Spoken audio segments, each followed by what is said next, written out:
Good Tuesday morning, Patriots, and welcome back to O'Connor's Right Stand. I'm your host, John O'Connor, software programmer by day, conservative truth seeker by night.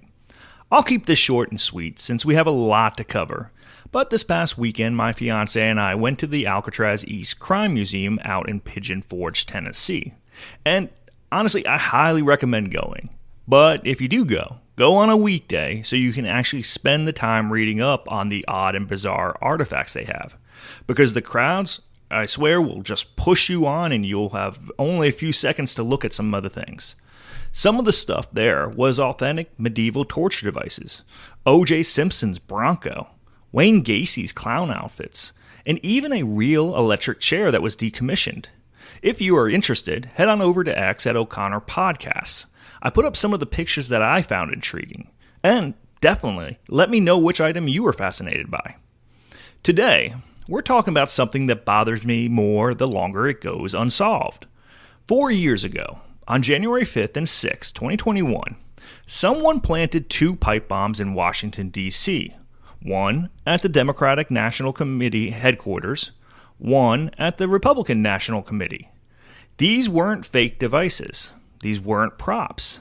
The FBI says they could have killed people. And despite having more surveillance footage, more forensic evidence, and more investigative resources than almost any case in American history, they still haven't found who did it. Or maybe they have, and they are just not telling us. The Right Stand starts now.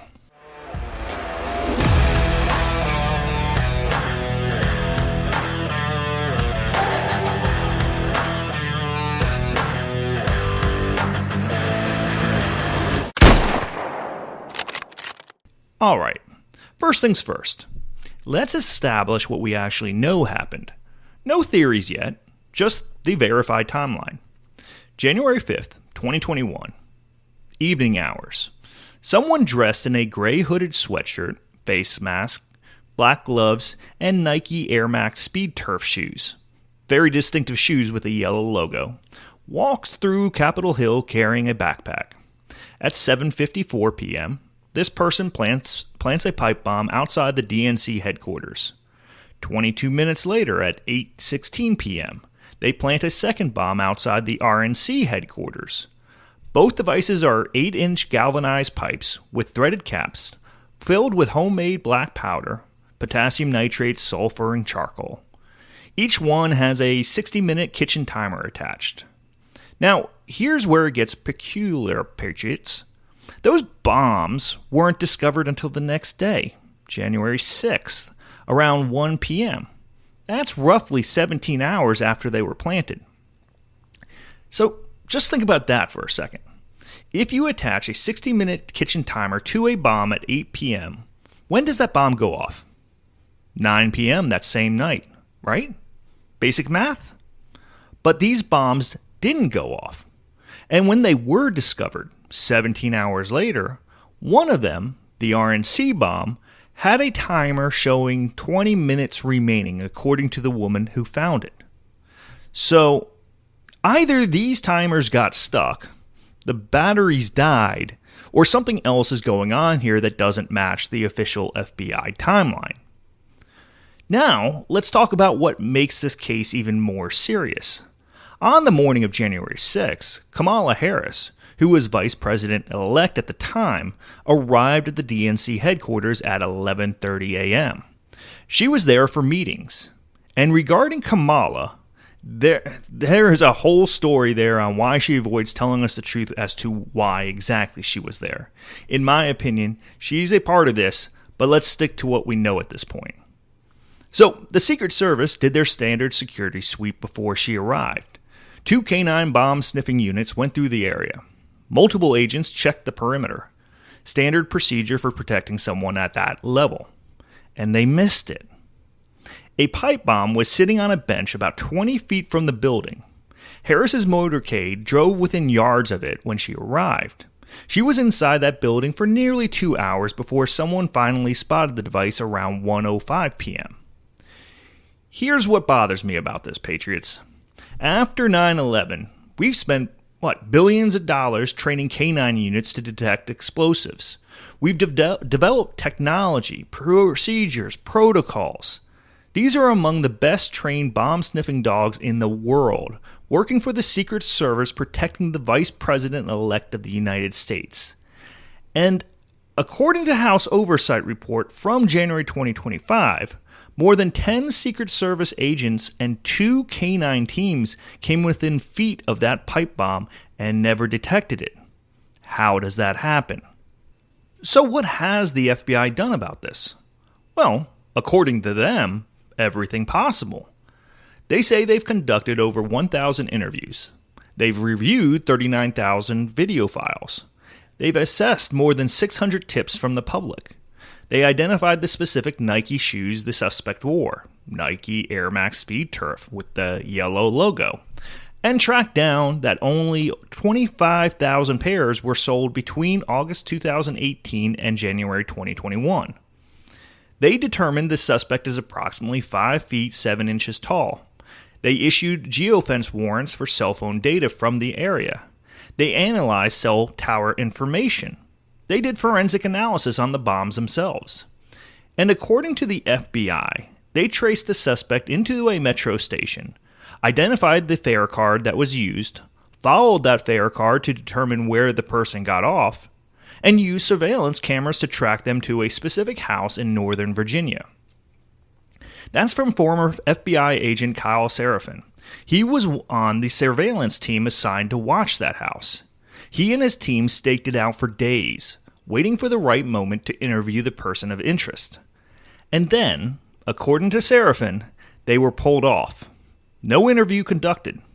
Team reassigned to follow up on low-priority January 6 leads, basically tracking down people who were just standing around the Capitol that day. Seraphin has been very public about this. He says the FBI was one door away from the pipe bomber within days of January 6 and was deliberately pulled away for no logical investigative reason. Those are his words. So, why would you pull a surveillance team off a promising lead in a pipe bomb case? Here's where the FBI's explanation starts falling apart. Former FBI official Steve D'Antuono, he was the assistant director in charge of the FBI's Washington Fieldhouse until the end of 2024, testified to Congress about this case.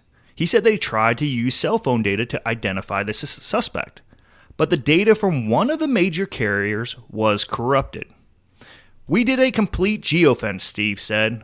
We have complete data. Not complete, because there's some data that was corrupted by one of the providers, not purposely by them. Corrupted data. That's the explanation for why they couldn't identify someone who was clearly using a cell phone in the surveillance footage? But here's the problem, Patriots. The House Oversight Committee followed up with all the major cell carriers, and every single one of them said the same thing. We never provided corrupted data to the FBI, and the FBI never told us there were any problems with the data we provided. So, begs the question, who's lying? The FBI or the cell carriers? This isn't a small detail. The FBI is saying they can't solve this case because they got bad data from the cell companies. The cell companies are saying that's not true. Those two things cannot both be right. Now we get to what happened just over a week ago. And this is where things got really explosive. On November 8th, the Blaze published an investigation claiming they had identified the pipe bomber. They said they used forensic gait analysis software, which analyzes the way someone walks, and got a 94 to 98% match to a specific person. According to the Blaze, that person is a former Capitol police officer who left the force shortly after January 6 and went to work for the CIA. The article included her name and photographs. Steve Baker, one of the reporters on the story, by the way, Baker is a former January 6 defendant who was pardoned by Trump. He posted on X that this was the biggest scandal and conspiracy in American history. Multiple Republican congressmen promoted the story. Representative Barry Loudermilk, who chairs the House subcommittee investigating January 6, posted about it. Representative Thomas Massey wrote that Capitol Police turned CIA orchestrated the pipe bombs on January 6th, and the FBI has covered it up for over 4 years. This thing went viral, millions of views, major conservative media coverage, and then the FBI pushed back. On November 14th, just days after the Blaze story, the FBI sent a letter to Representative Loudermilk. They explained that they had been investigating a different person of interest. This was someone who took photographs near the RNC on January 5th, then took the Metro back to a friend's house in Northern Virginia using that friend's fare card. The FBI said they focused on that house because the person taking the photos used the homeowner's Metro card. That's why they had surveillance on the area, not because of the Capitol Police officer who lived next door. Then, the Daily Wire did some follow-up reporting. They tracked down the Air Force veteran who owns that house and whose Metro card was used. He confirmed that yes, his friend borrowed his Metro card that day, but it wasn't the Capitol Police officer next door. So, does that completely kill the Blaze theory? Not necessarily. The Gait analysis is still there, but it does remove one of the key pieces of circumstantial evidence. The fact that she lived next door to someone the FBI was already investigating.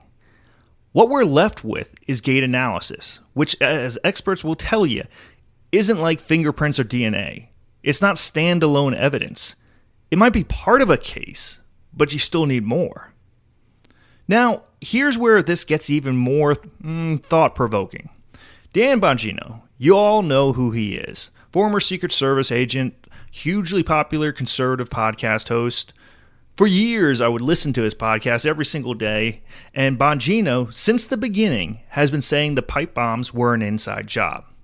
He suggested they were training devices planted by law enforcement to test security protocols. He's accused the FBI of doctoring surveillance footage.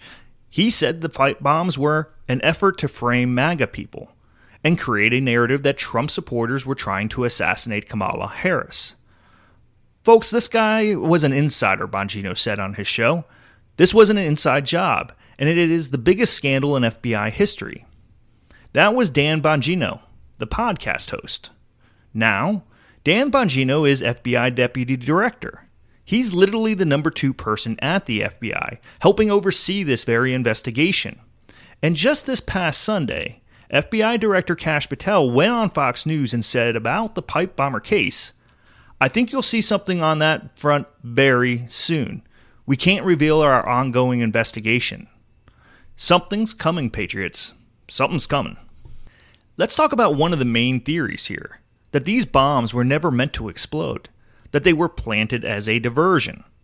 Here's the timeline again. The bombs were discovered right around 1 p.m. on January 6th. That's the exact same time that things were starting to get chaotic at the Capitol. Protesters were breaching the outer perimeter. Police were getting overwhelmed. And then suddenly, pipe bombs discovered at both party headquarters. What happens next?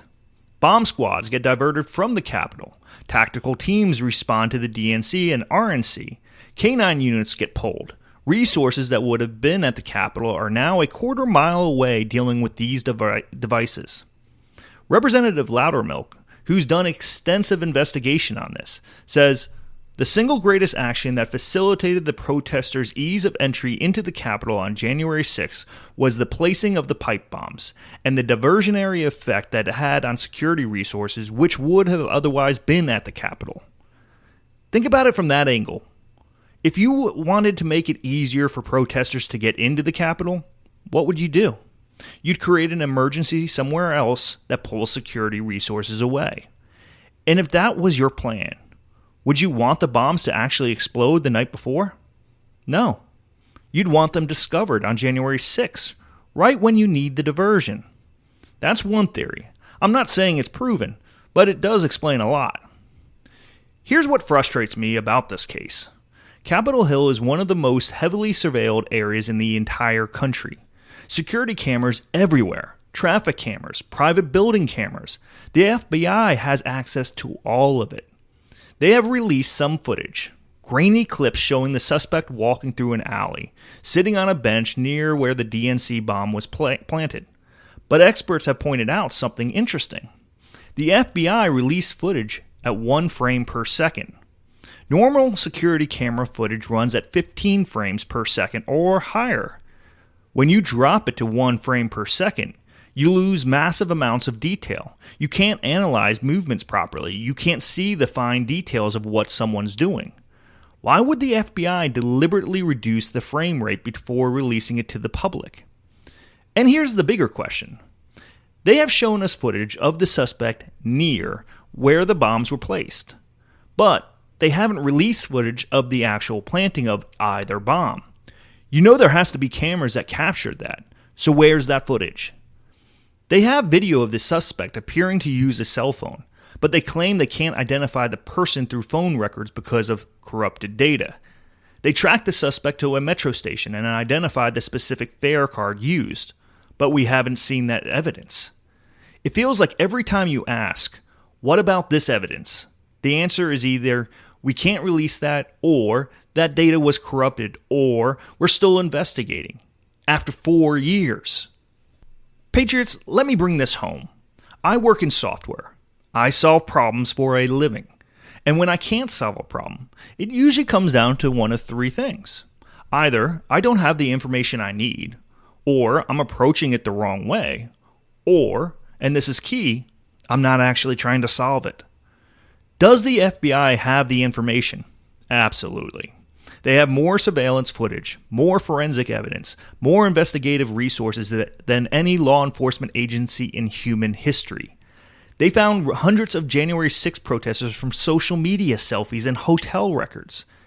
They tracked down the 1993 World Trade Center bombers by finding a partial VIN number under 4 stories of rubble. They caught the Unabomber after 17 years when his brother recognized his writing style. But they can't find someone who planted 2 pipe bombs in one of the most surveilled locations in America, wearing distinctive shoes that only 25,000 pairs had been sold, carrying identifiable backpacks, and leaving behind pristine, non-detonated devices. I don't buy it. Here's what we know for certain. Kyle Seraphin says surveillance teams were pulled off promising leads. Cell carriers say they never provided corrupted data. The FBI won't release critical footage. Key evidence keeps disappearing or being explained away. And most importantly, look at the selective prosecution. The FBI has arrested over 1,500 people connected to January 6. They have used facial recognition, social media posts, hotel records, cell phone data, credit card transactions. They tracked down people who just walked through open doors and took selfies. But the person who planted actual bombs, still a mystery after 4 years. That's not incompetence, Patriots. That's a choice. Here's why I think we are finally going to get some answers. When Kash Patel became FBI director, one of his first moves was turning over documents that Christopher Wray's FBI had refused to provide to Congress. Hundreds of pages related to the pipe bombs, the targeting of Catholics, the surveillance of parents at school board meetings. In March 2025, Patel handed over what one congressional aide called a truckload of documents. Then in September, he released the FBI's lab report on the pipe bombs, the one that shows they had destructive potential, but carefully avoids calling them viable. He released witness statements that contradict the official timeline. He's been transparent in ways the previous FBI leadership absolutely refused to be. And now you've got Dan Bongino as deputy director, a guy who spent years calling this an inside job on his podcast. When Patel says, you'll see something on that front very soon, I believe him. Well, that's it for today, Patriots. 4 years after 2 pipe bombs were planted at the DNC and RNC, we still don't have arrests. We still don't have answers. But we're finally getting new information, new transparency, and leadership at the FBI that seems willing to actually solve this case instead of burying it.